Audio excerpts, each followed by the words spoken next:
mwilini. Mtu mwingine anajisumbua kwa ajili ya mambo hayo, masumbufu ya dunia. Hiyo ni kama miba ambayo inachoma watu. Yaani unataka ni mbegu nzuri, lakini ile mbegu ikisasongwa inakuwa kwamba tayari inaingia katika shida, kwamba inasumbuliwa. Bwana asifiwe sana. Amen. Msijisumbue. Na akasema njooni kwangu ninyi nyote msumbukao. Kwa maana kumbe wanadamu tunasumbuka. Tunasumbuka. Na kama kuna kusumbuka, ndio maana tunakuta kuna matangazo mengi. Wao wanasemaga baadhi ya matangazo barabarani. Mganga toka Sumbawanga, mganga toka Kigoma, nyota, biashara, mapenzi, elimu. Kwa hiyo kumbe yule mganga anaita watu waende kwake, wanaosumbuka na mapenzi. Kwa watu wengine wanasumbuliwa na mapenzi.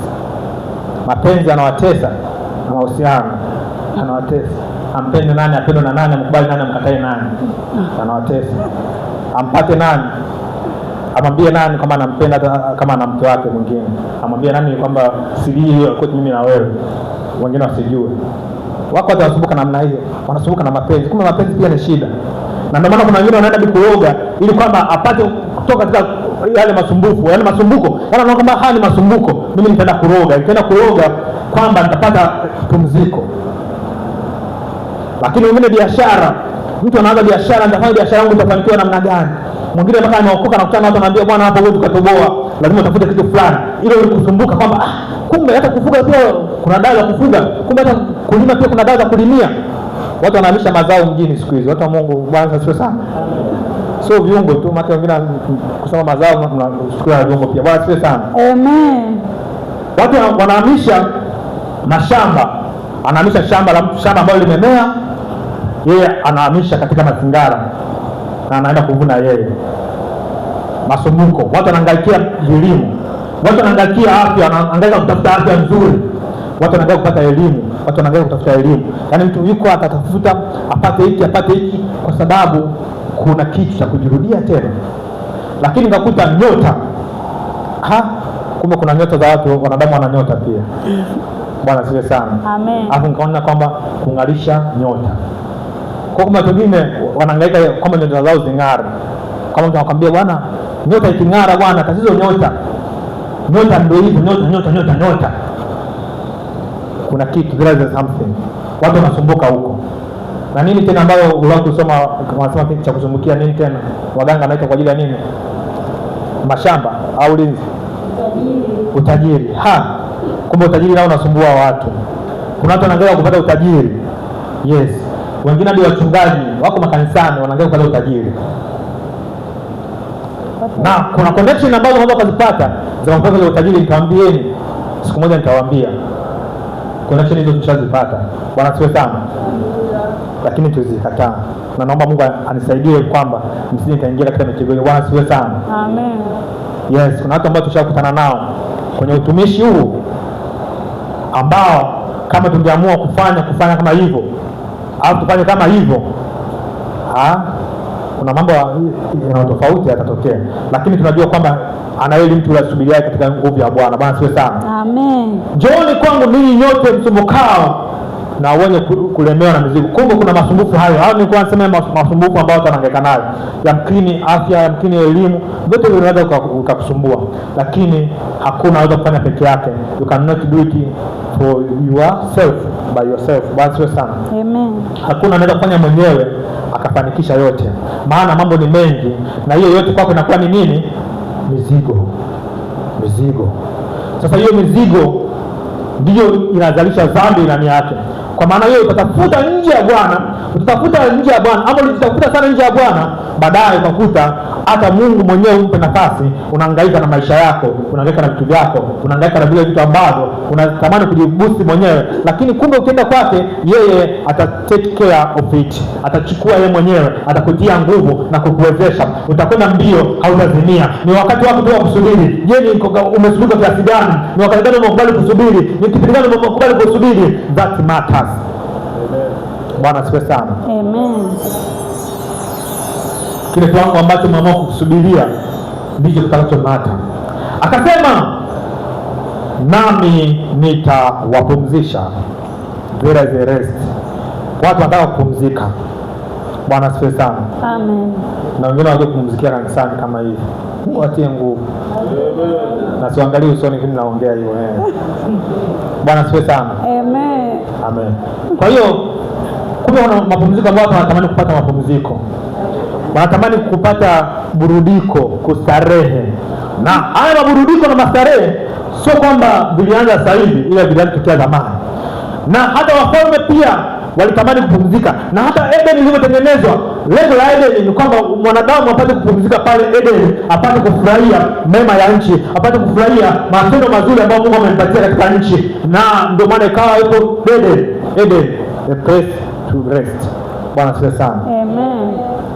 Pumziko. Lakini wanadamu na shetani pia kutaka mwanadamu apumzike. Kwa nini upumzike? Ni kama wakufunzi wasotaka wanafunzi wao wanapumzika. Bwana asifiwe sana. Amen. Shetani anataka watu wapumzike. Kwa nini mpumziko ni bustani nzuri? Kila kitu mnatoshelezewa. Mimi hapana. Shetani akatumia deception. Bwana asifiwe sana. Amen. Udanganyifu, wadaifu adui ukaleta mambo mengi katika maisha ya watu. Ndio maana mpaka leo wanahangaika, watu leo wanauana, watu leo wanapigana vita kwa sababu wanahangaika. Na vita ni ishara ya mapigano, yani ni ishara ya masumbufu. Bwana asifiwe sana. Amen. Ndio maana tunapigana. Lakini Bwana atatupatia kustarehe katika wakati huu ambao tuko nao mahali hapa. Bwana asifiwe sana. Amen. Bwana atatupatia kustarehe katika mission ambayo tuko nayo. Bwana atatupatia kustarehe katika kazi yako katika jina la Yesu. Amen. Yes. Bwana atakupatia kustarehe. Tunajifunza kwamba kutoka Eden watu walipoondolewa pale ndipo walipoanza kutoa jasho, kuanza kuhangaika, mahangaiko yakaanza. Bwana asifiwe sana. Amen. Mlienda likizo karibuni sana. Bwana asifiwe sana. Mlienda kupumzika, lakini sasa hivi mmerudi tena. Bwana asifiwe sana. Amen. Kwa hiyo katika hayo shetani akaleta masumbufu, mahangaiko mengi ambayo yamewasumbua watu, lakini Yesu akaja kuyabeba yote hayo ili kwamba atupatie pumziko. Na ili akaikonfirm mwenyewe, akaisema mwenyewe, neno lake ni amini na kweli, neno lake ni kweli, neno lake si uongo. Akisema amesema, akiahidi ameahidi, kwa sababu iko ahadi kwamba liko pumziko. Hebu endelea hapo, akasema nini tena? Yeye atatupumzisha, lakini kwa nini atatupumzisha? Kwa namna gani? Anasema tujitie nini? Jitieni nila yangu mjifunze kwangu. Yes, hapo. Kwa hiyo kumbe unapotaka kupumzika, unapotaka kwenda, kama nimesema mwanzoni, unataka kulipa gharama na kukubali kuingia gharama. Na unapoenda kulipa gharama, unapokuwa tayari kulipa gharama, na unapoenda kwake ukasema kwamba nimekubali kujikana Bwana kukufuata wewe, mahali hapo unapozidi kwenda kuna namna ya kufanya ili uweze kupumzika. Bwana asifiwe sana. Amen. Cha kwanza cha kufanya nini ufanye ili upate pumziko? Hapo andika nini ufanye ili upate pumziko. Cha kwanza msomaji amesema nini? Jitieni nila yangu. Amen. Bwana asifiwe sana. Amen. Jitieni nira yangu. Nani anaelewa nira? Yoke.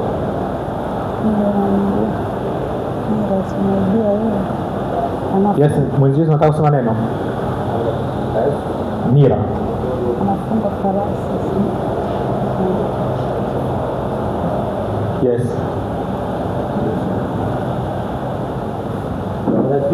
Amen. Na kuelewa nira kwa sisi kwetu tunasema kama ng'ombe wanapowafunga wawili kwa wanakuwa wenyewe wamejifunza katika ile kama joko. Sasa ile joko ni ile ambayo inamuongoza katika njia yake kwa kwetu sisi. Amen. Bwana Yesu asifiwe sana. Amen. Hiyo ndio inaitwa nira. Nira ni nzito, ni laini. Nira ni nzito. Na ile inamzuia mtu, ni kama ile jamu kwa farasi. Bwana asifiwe sana. Amen. Inamzuia farasi, ile jamu ikivutwa ndivyo atakavyoenda, akipindishwa huko ataenda huko, akipindishwa huko ataenda huko, kwa sababu ile inamguide. Lakini Yesu Kristo akasema kwamba jitieni nira yangu. Kwa cha kwanza katika pumziko kuchukua nira ya Kristo. Nira ya Kristo ni kumbeba Kristo mwenyewe, na kumbeba mwenyewe Kristo hautambeba kwa nguvu yako mwenyewe, atakusaidia yeye mwenyewe, maana yeye Bwana hana kawaida kukupatia mzigo hapo mzigo usiubebe. Akupatia mzigo anahakikisha kwamba anakusaidia maadamu umekubali kwenda. Bwana siwe sana. Amen. Kwa sababu anasema njooni, kama yeye mwanae umekubali kwenda. Umesema mimi nitaondoka, nitaenda. Amekwambia ingia wewe mchungaji, ingia wewe mchungaji, unamwambia Bwana mimi nitaenda. Ndio nitaenda, roho yangu imekubali, nafsi yangu imekubali, I will go. Na ukienda huko Bwana atakupatia divine protection, atakupatia divine help, kwa sababu umekubali kuingia katika hiyo, na umekubali kuingizwa katika mfumo huo, na huo mfumo utakuongoza, maana utaongoza katika roho, na neno linasema kwamba wanaongozwa na roho, hao ndio wana wa Mungu. Haleluya. Amen. Roho ni kama kifungo, ila si kifungo moja kwa moja, ndio maana sana kama.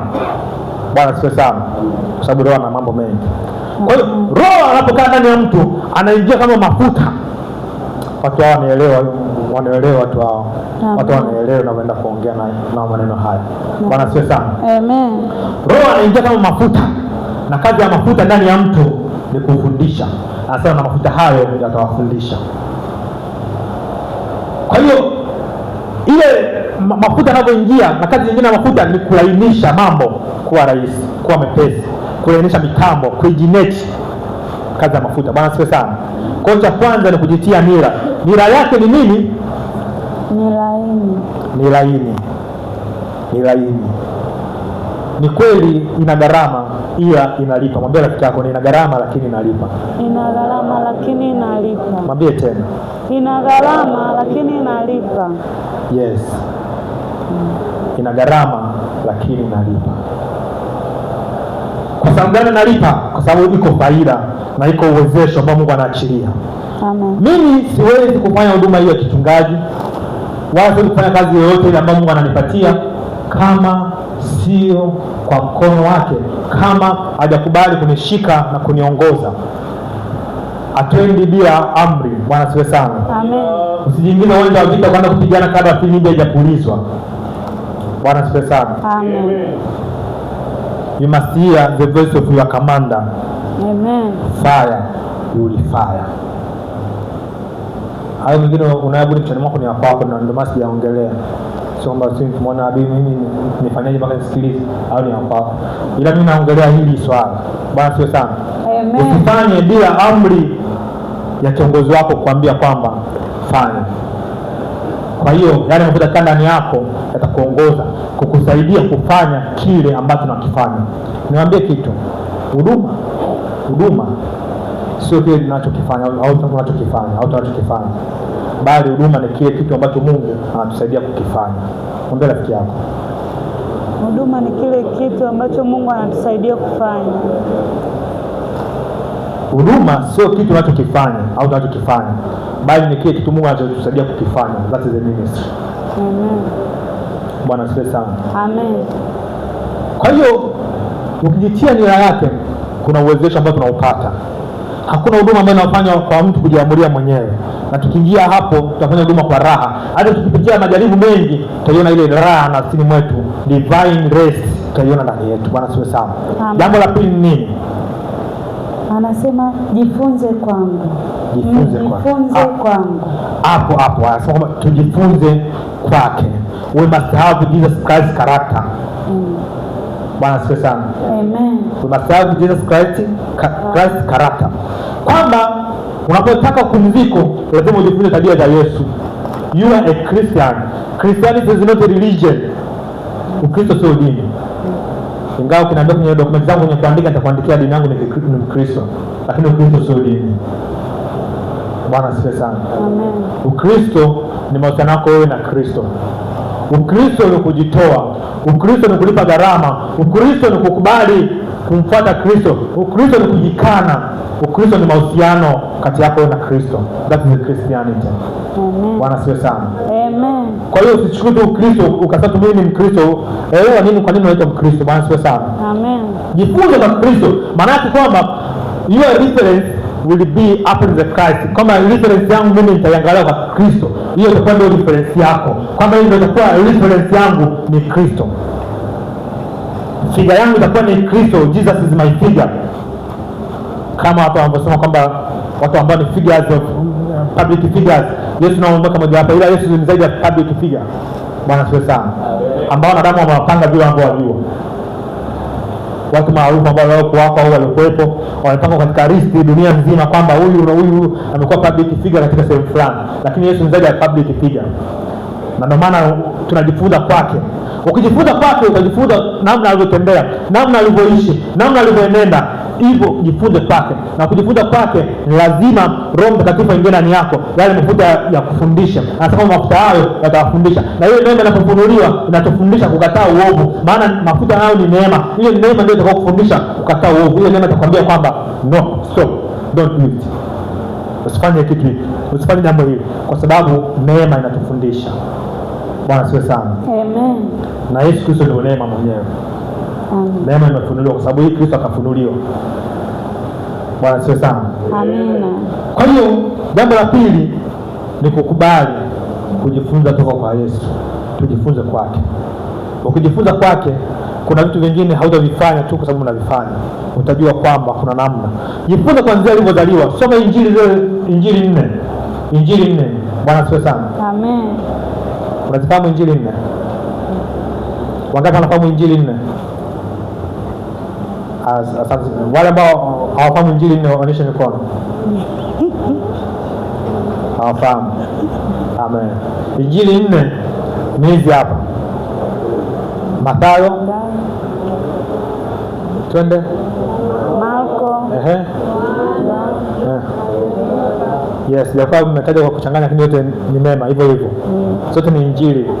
Ni wapangiliaji walipangilia kutokana na vile walivyoona ni sawa kupanga. Bwana siwe sana. Amen. Kwa hiyo kama unataka kujifunza kuhusu Kristo, cha kwanza kusoma, kasome Injili. Soma Mathayo yote. Isome ile sura zake 26, si ndio? Soma, maliza. Nenda kwenye Marko, soma, maliza. Nenda kwenye Luka, soma, maliza. Nenda kwenye Yohana, soma, maliza. You will get Jesus character and it will be your foundation. Na ndio maana mtu anapookoka usimpeleke kusoma Ufunuo. Eti mtu ametoka kwenye Uislamu, ametoka kwenye sehemu nyingine au mtu anakulia wokovu, unaambia akasoma Ufunuo, utamchanganya, atakompromise. Kwa mtu anaweza kumwambia leo soma habari za kitabu kilichofunuliwa, kile kitabu. Sawa, hapo kidogo anaweza kukuelewa. Hapa anaweza kukuelewa kwa sababu pia nisoma Qur'ani, hiyo anaweza kukuelewa. Ila mfano mtu anamwambia kwamba leo hii kuhusiana na baragumu zile, kwamba kuna baragumu la kwanza, kuna farasi wa hivi na hivi, ni ngumu akaenda kusoma moja kwa moja, anaweza akakorrupt. Bwana siwe sana. Amina. Na kaona imani ni ngumu sana. Au mtu ameokoka leo na leo unaona kwamba akasoma Ezekiel. You will corrupt. Anaanza kusoma tu Ezekiel. Haya maona leo na Ezekiel. Unamchanganya. Unaweza kumwambia asome Yeremia. Lakini utamwambia anza na Injili. Akisoma vile vitabu vya Injili, baadaye atakuja labda kusoma vitabu vingine vya matendo, mitume waliishi vipi. Ndio maana tunafuatilia vitabu vya matendo. Bwana siwe sana. Kwamba alitembea kwa namna gani. Na anaweza kaja kwanza tena katika mwanzo, lazima aanze na mwanzo. Hata mtu alikuwa yuko katika maisha ya Kikristo, lakini anakuja tena ndio anaanza kusoma kuanzia mwanzo. In the beginning God created the heaven and earth, and this is formless and empty. Bwana siwe sana. Amen. Kama hapo mwanzo Mungu aliumba mbingu na nchi, na ilikuwa ni ukiwa tena tu. Kwa hapo ndio mtu atakapoanza kwamba wewe ulipo hapo sasa, baada ya kusoma hiyo Injili, jua kwamba wewe uko mwanzoni na uko empty tena mtupu, usichukue na kitu. Unapoenda kwa Mungu usienda kama mtu unayejua, nenda kama mtu asiyejua. Bwana siwe sana. Amen. Kitabu ambacho nimekisoma zaidi ni Mwanzo. Yaani kitabu cha Mwanzo ndio nimekisoma zaidi. Lakini kwa nini nimekisoma zaidi? Unakuta naenda lakini narudia tena pale pale. Nikisoma Mwanzo moja nilivyosoma leo na kesho ni tofauti. Kwa hiyo kutoka hapo sasa mtu ndio anakuwa na kukulia wokovu na kujua tabia za Kristo ni zipi na kwa nini Kristo alikuja. Tunapoanza kusoma kuanzia Mwanzo mpaka Malaki tunaelewa namna ya Kristo. Bwana siwe sana. Amen. Ndio maana wengine wanaweza kujiuliza swali, kwa nini Biblia ina vitabu 66 lakini tunasikia kuna vitabu vingine viko vingine. Tunasikia kuna Biblia ambayo ina vitabu 72. Mtu mwingine ukumuuliza hapa anaanza kujiuliza kwa nini Biblia ina vitabu 72 vimeenda wapi? Mwingine anakuambia Biblia iko na vitabu 99 vingine vimeenda wapi? Mwingine anakuambia kuna Wakorintho wa 3 mbona sioni Wakorintho wa 3? Mbona kitabu cha Esther naona kimekatwa hapa wakati kina mwendelezo wake. Bwana asifiwe sana. Unataka kuangalia kusoma kitabu cha Enoch, the book of Enoch wakati bado hujaanza kusoma Mwanzo uelewe. Bwana asifiwe sana. Unataka kuangalia kusoma kitabu cha Makabayo, Tobiti wakati mwingine bado hujasoma. Bwana asifiwe sana. Lazima uanze ili upate tabia za Kristo. Na hivi vitabu vingine kwa nini viliondolewa katika Biblia? Bwana asifiwe sana. Hivi vitabu viliondolewa si kwa sababu havikuandikwa, viliandikwa na watu wengine waliandika na watumishi wa Mungu, lakini havikumdadavua Kristo katika upana wake, ndio maana viliondolewa, vikawa excluded. Bwana asifiwe sana. Amen. Unaweza kusoma baadhi kuna Suzana kwenye Tobiti pale kwenye kuna baadhi ya Suzana nilisomaga ile ya Suzana na jinsi alivyoenda kuponywa na alivyoenda watu wanahadithiana hizo story, ila ndivyo kwenye hizo ambazo zinaandikwa. Wakati kuna habari ambazo ukisoma kuanzia Mwanzo, Kutoka, ukija kusoma mambo ya Lawi, ukija kusoma Hesabu, ukija kusoma Kumbukumbu la Torati, zile vitabu vyote vinakuonyesha namna ya kutembea, namna Kristo anavyofunuliwa Mungu, ndio maana vimebaki. Bwana asifiwe sana. Amen.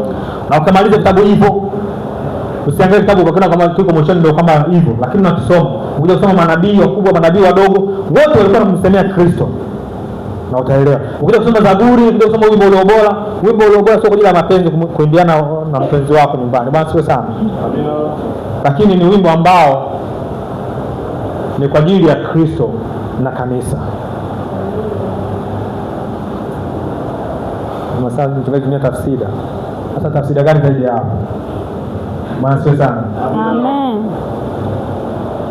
Watu wengine wanachukua mistari moja wanaitoa kwa ajili ya kutumia wapenzi wao. Sio dhambi, sio kosa sana, lakini lengo lako ni lipi ambalo umelifanya makaibu?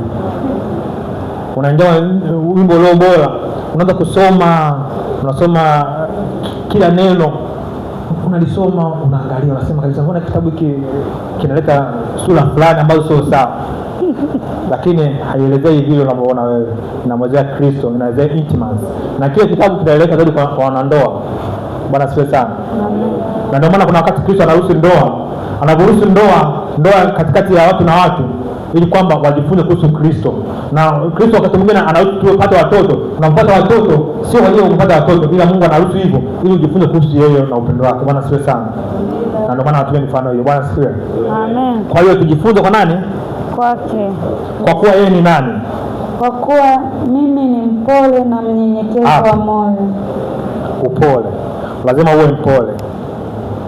Sio upole kiasi ile andiko unaliunganisha kwa kama upole kiasi. Hamna kwenye Biblia maandiko upole kiasi. Bwana sifiwe sana. Amen. Angalia na ule mkato. Upole. Meekness. Bwana sifiwe sana. Amen. Lazima ujifunze kuwa mpole katika Kristo. Bwana asifiwe sana. Amen. Hiyo sehemu ya 3. Sehemu ya 4 akasema nini? Unyenyekevu, si ndio? Amen. Unyenyekevu. Kwa nini unyenyekevu? Why humbleness? Unyenyekevu si ujinga. Kunyenyekea na kushuka si ujinga. Unapotii mamlaka na viongozi wako si ujinga. Kama Mungu amekuweka mahali kukupanda, heshimu neema. Neema usiyoheshimu haiwezi kukusaidia. Mwambie rafiki yako neema usiyoheshimu. Neema usiyoheshimu haiwezi kukusaidia. Yes. Kama uheshimu neema, usitegemee kukusaidia. Bwana asifiwe sana. Na kama kuna neema, wanasema watu wanyenyekevu neema, bali wapinga wale wanaojikuza. Kwa hiyo unapojikweza, yeye Mungu mwenyewe anakupinga. Lakini watu wanyenyekevu neema. Bwana asifiwe sana. Amen. Na hiyo ukipata hivyo uko mnyenyekevu, utajua kutofautisha kati ya huyu muda huu ni mtu fulani, muda huu si mtu fulani, ukamtofautisha kutokana na kofia alizokuwa nazo. Bwana asifiwe sana. Amen. Kama niko hapa. Yes. Karibuni wote ni wakubwa wangu kijeshi. Bwana asifiwe sana. Amen. Sasa kuna wakati lazima nigundue hawa na washirika wangu na watoto wangu kiroho, lakini kuna wakati ambapo nikingoja kofia nyingine nijue kwamba huyu ni kiongozi wangu, ni mkubwa wangu, yes, ana mandate. Yaani hapo ni kugundua kwamba this is time, ni muda wake.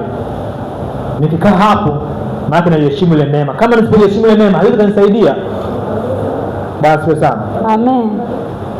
Kama nikiona kuna jambo la kulifanya pamoja na kiongozi wangu, afu niseme mimi ni mshirika wangu kanisani, silifanye, sijiheshimu hiyo neema. Hiyo ni neema ambayo Mungu amempatia.